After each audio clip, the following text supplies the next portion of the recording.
Today, we are going to be talking about democracies, dictatorships, and tyrannies. Now, the reason I've picked this in our latest installment of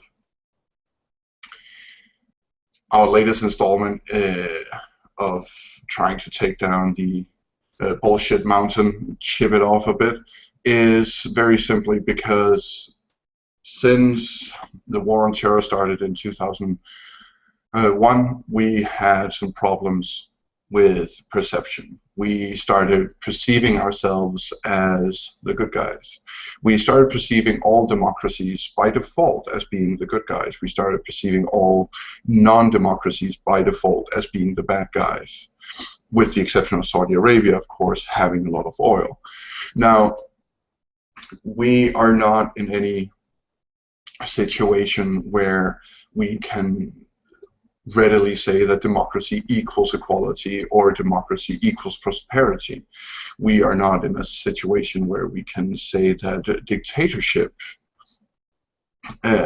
equals evil, equals oppression either. There are examples of oppression and there are examples of being simply a form of government.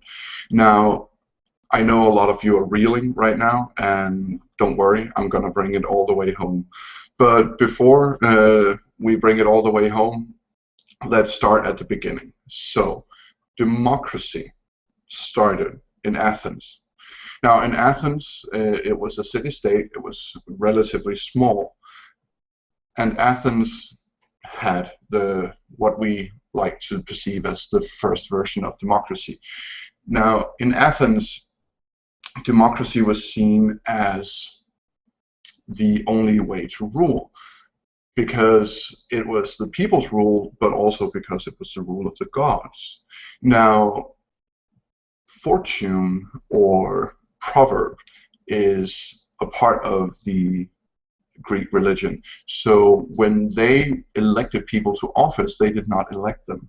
They drew straws. Now imagine drawing straws for who should be Secretary of State with the entire US population in the mix. That would be quite a bit of a hit and miss. Another thing with Greek democracy is that almost no one was allowed to vote. It was, if you were not born by people who could trace their lineage all the way back to the founding of Athens, you could not vote. If you had citizenship in Athens, but you could not trace your lineage all the way back to the founding of Athens, then you could not vote. If you were a slave, you could not vote. If you were a woman, even though you could trace your lineage all the way back to the founding of Athens, you could not vote. You could only vote if you could trace your lineage back to the founding of Athens, and if you were above a certain age. This is democracy. This is the first democracy. It was later reinvented in Rome into a republic, the precursor of the representative democracy that we have today. But it still relied a lot on fortune and proverbs. So today we have democracy where our cities are too big, we believe, to do the whole show up at the marketplace and everyone votes on every issue every time. So we elect representatives who vote on our behalves to keep the numbers down. Now, whether or not this is truly a democracy, we can debate until the cows come home. But this is at least the newest version of democracy, and the idea behind democracy is for the people to rule. The word democracy, demos, means the people, kratia means to rule, the people's rule. So the problem with democracy is that it was out of commission from the establishment of the Roman emperors and all the way up to the American Revolution. So we've, with the exception of a few people theorizing about democracy, democracy was scorned for the better part of a millennia, and there was no new thinking about it.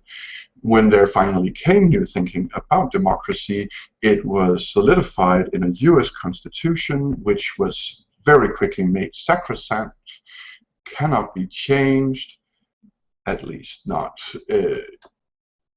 in normal times. In times of urgency, like after 9/11 and with the Patriot Act, you can change it for the worse, but you cannot change it in peaceful times, and most likely never for the better.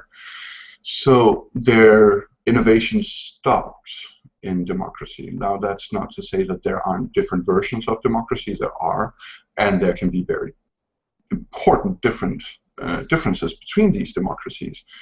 But it has mellowed out. There are new thinkings in democracy, not at the forefront of society in any case. Now, where then does the idea of dictatorship come from?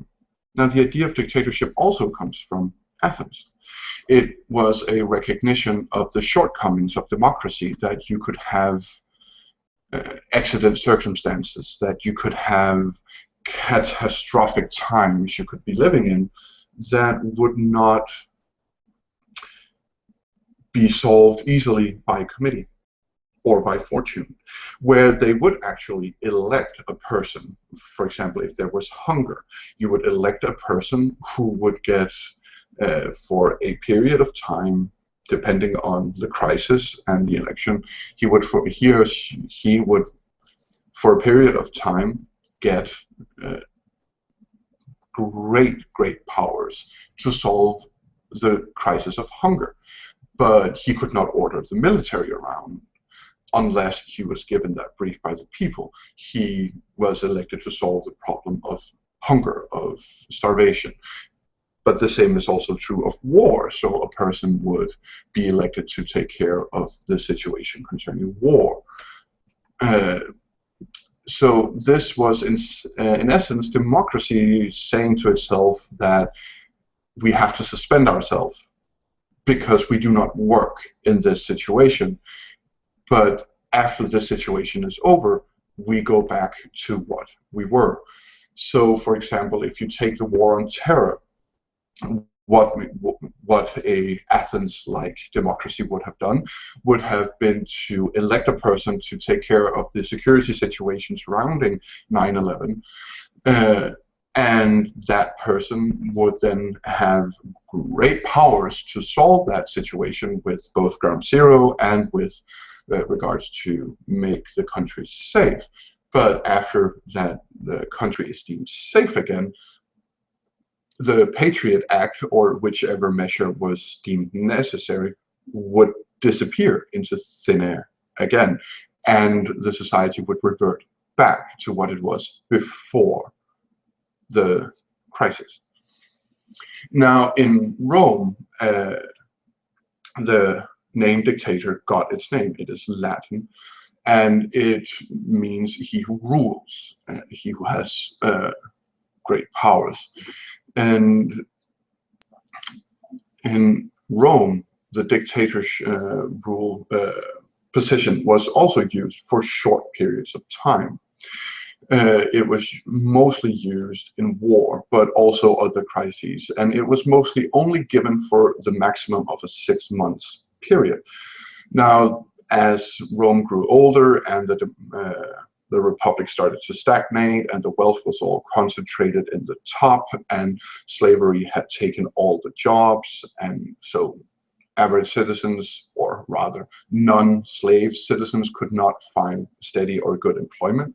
There was a great upheaval, and there was great reformers who wanted to reform the republic, but the minutiae of politics, daily politics of moving the needle an inch at a time, prevented the necessary change to happen in the society.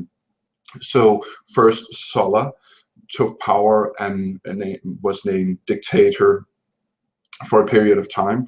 He gave his powers back, and after 10 years, I believe, he gave his powers back and restored the republic. but soon after, Caesar crossed the Rubicon, and you have the 25 years of civil war, which ended in Augustus starting the empire instead of the republic. Now, these are the places that dictatorship and democracy started. Now, what has happened to these ways of government since? Now, we talk about democracy and dictatorship as if they're finite, easily definable things. As most things, they are not. For example, you could call most monarchies a form of dictatorship, but you would be in error, because most monarchies would have a council of nobles that would have immense power combined in comparison to the king, because the king would not have a great standing army, because he would not have the money to afford such luxuries. These things and the absolute monarchies didn't come until the 16th to the 17th century, where large standing armies and the defeat of the nobles and the barons enabled the absolute monarchies. And here we can start talking about monarchies as a form of dictatorship. But if dictatorship means that one person has all the power, not saying that he can't have ministers, that he can't delegate, but that one person has all the power and that he does as he pleases, then dictatorship has never really existed, because every monarch and even every dictator is always afraid of the people. England's by far most famous queen, Queen Elizabeth, was constantly insurrected against by peasantry from the north who did not like the Protestant church that she was founding, but also by peasants who were starving because of hunger up in the north. And these kinds of peasant rebellions, whether against local barons or against the kings and queens of the country, happen quite often, and kings and queens did die in them. Nobles did die in them, so they were a thing to be feared by the nobles. Now, some nobles answered by repression and tyranny. Other nobles tried to find a balancing scale to balance the two powers and make sure that they kept what they had, but made sure to be benevolent towards the peasantry and the local populace. Now, the same is true of most dictators that exist today. If you look at any dictatorship, with North Korea being the very big exception, most dictatorships, in one way or another, are exerting population control.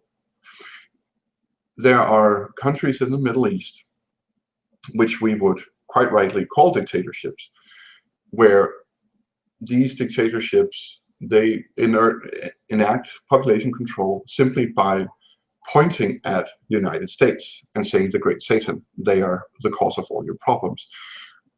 And this is while they're declaring themselves an ally of the United States and getting monetary aid, weapons, training, all the benefits that goes along with being an ally of the United States. So population control is a part of dictatorship, but so is making sure that the people is content enough that they don't riot. So you have both sides of the sword, both sides of the coin. The same goes for democracy. As most of us, a lot of us are learning today, in democracy, today you have had for quite some time leaders who, with rare exceptions, simply try to get away with what they can get away with. Now, I believe that today we live in times where they have forgotten those lessons, where they've forgotten the lessons of the people being a force to be reckoned with. The corruption, the backroom handlings, it's more or less out in the open today, and they're non-apologetic for it. They are openly rigging primary elections. And if you followed American elections, general elections, the Bush-Gore election, and you've read the articles, the studies, and seen the documentaries done on these, and I do mean documentaries as in impartial documentaries, not infotainment, you will know that voters were stricken off the list.